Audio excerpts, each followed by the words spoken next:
So Ben, I know you've become very interested in the different way that Burke and Becker viewed the world.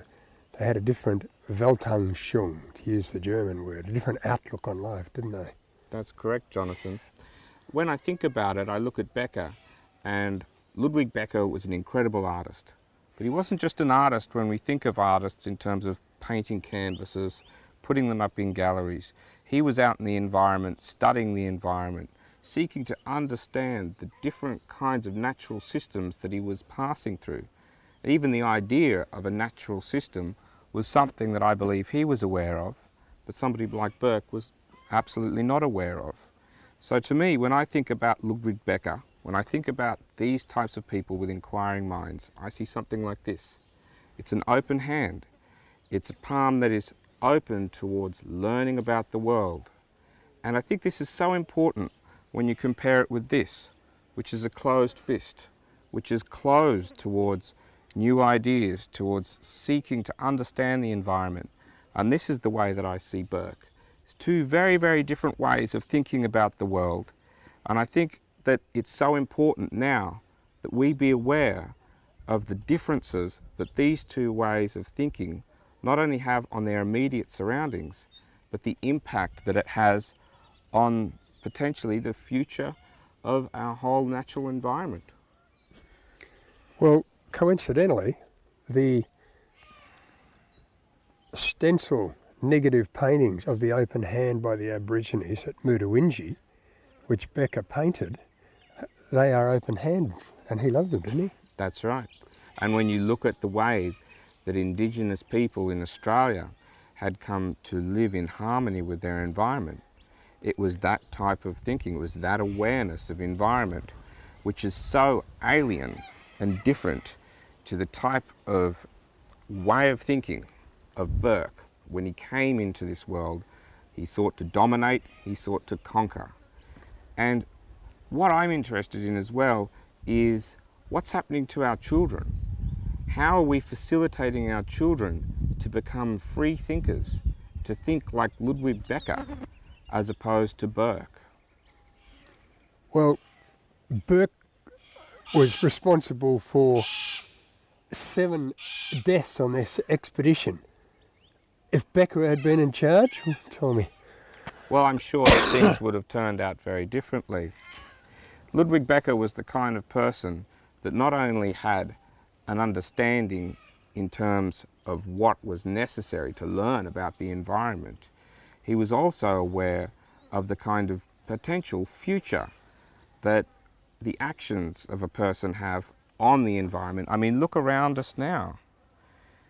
Since we left Melbourne, we have passed literally tens of thousands of weeds, for instance. Now Becker, with the mindset of Becker, I don't believe if the decision makers had had that particular way of thinking and looking at the world, we wouldn't have this problem now. These decisions were made frequently by leaders that had the kind of closed mind, closed fist mindset of Burke. And we see it all around us now. Again and again I become aware of the fact that the open mind creates all the tools, the technologies that we have, but unfortunately, because of a sense of strength, determinism, it is the people with these closed fist mindsets that come to make the decisions about our world. And what can we do about that? Can we learn from history's mistakes? Well, I hope so, Jonathan. I hope so. I think it's absolutely critical now more than ever that we start with early childhood, being aware that our brains are always changing. All through our lifetime, the brain isn't something that is set from when you're born to a certain way of thinking. Becker wasn't born into his way of thinking. Burke wasn't born into his particular way of thinking. It has a lot to do with childhood, early childhood, and it is so important if we are going to learn from Burke's mistakes. How are we going to facilitate that in the classroom to make sure that we have children growing up with Becker's understanding of the world as opposed to Burke's. Well, what do you think if we taught the Burke and Wills story with a set of opinions saying that Burke was wrong because he had this closed fist approach and Becker was right because he had the open-handed approach? Then, apart from learning the history, the kids would learn a lot about philosophical attitudes towards life and which ones to adopt if they wanted to be more successful. Absolutely. The Burke, Wills and Becker story is an analogy for, I believe, in many respects, our planet. Look at the leaders that we've had. Look at the environment that we're leaving to our children. I was told that there's over 70,000 weeds in Australia. If the Burke and Wills and Becker story was taught in classrooms in a way that reflected on not only what happened, not only why it happened, but what was the way of being, what was the way of thinking that determined that tragedy, then I think that we would have a better chance of bringing people into power that could actually really consider and look after our natural world. So if we teach this as a didactic story, then students learn how not to behave and how to behave ideally, and then when they come to vote in the elections, they'd choose a Becker-style politician, not a Burke. I think it's the only hope that we have for our future. The alternative is more of the same, more damage, more people in power that are so sure that they're right, but always end up being so wrong. And are you angry about Burke on behalf of Becker? I think it's an incredible tragedy. I think that there was so much potential, and it's always the potential that upsets me with these things. I guess I get angry, but also it's such a shame. I mean, Becker, in terms of, look at our species as a whole. Look at the potential that we've got, the way of thinking and seeing the world, which is so different to any other animal that exists now. And look at the tragedy again and again. The Burke-Becker tragedy is repeated across the world. So it's not just Becker that I feel sorrow for and the loss of such an incredible mind. I see it happening, as I'm sure you do, across the planet all the time. And the Burke, Wills and Becker story is an example of something that is unfortunately still happening everywhere, but on a much larger scale. Well, we will call it the Burke, Wills and Becker from now on. And what was Becker's legacy? I know he died prematurely of scurvy, unnecessarily, because his leader Burke threw away the limes that would have stopped the scurvy. But what did he manage to leave us, Becker, in terms of a legacy? Am I right in thinking his images were the main ones that give us the pictures of what happened back then? They are. They are. He leaves us with a pictorial record, but also through his decisions, through what he chose to document, we see a much deeper relationship with landscape as that we perhaps otherwise would have if another artist had gone on the trip.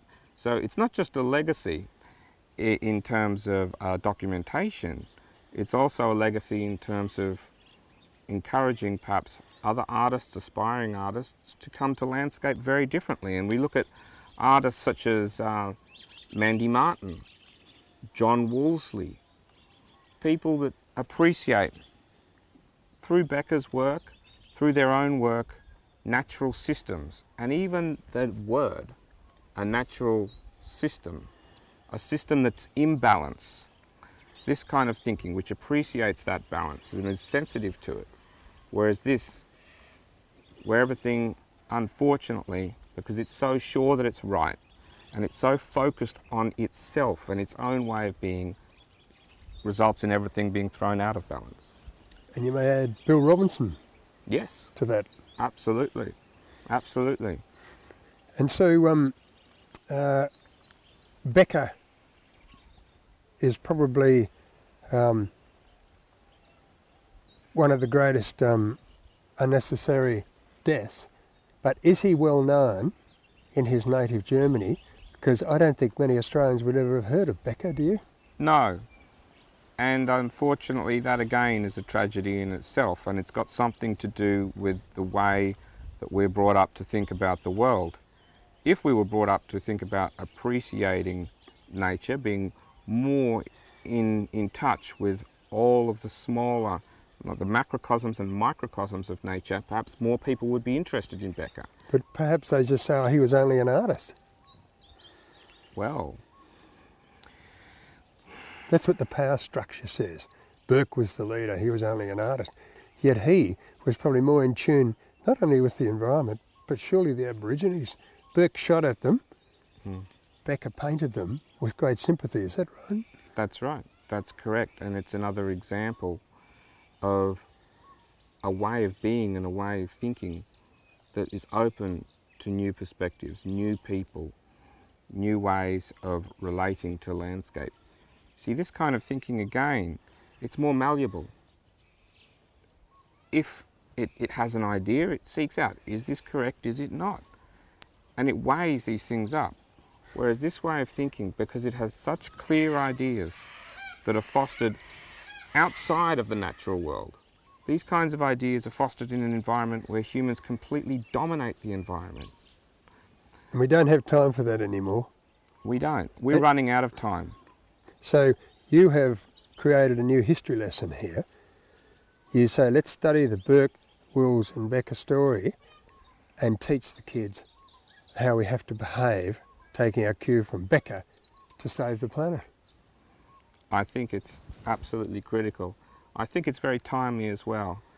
Across Australia, I mean, Joseph Campbell, who wrote The Hero with a Thousand Faces and The Power of Myth, said that what we need now more than ever is a mythology that is dynamic, that can move and relate to the science as new science is developed around us. Not mythologies that are stuck within certain ways of thinking and being in the world. And I believe that the Burke, Wills and Becker story, for Australians, perhaps for almost the first time, is a story in which white people can actually, through a story of tragedy, give young people perhaps wisdoms that otherwise are unfortunately lacking, perhaps.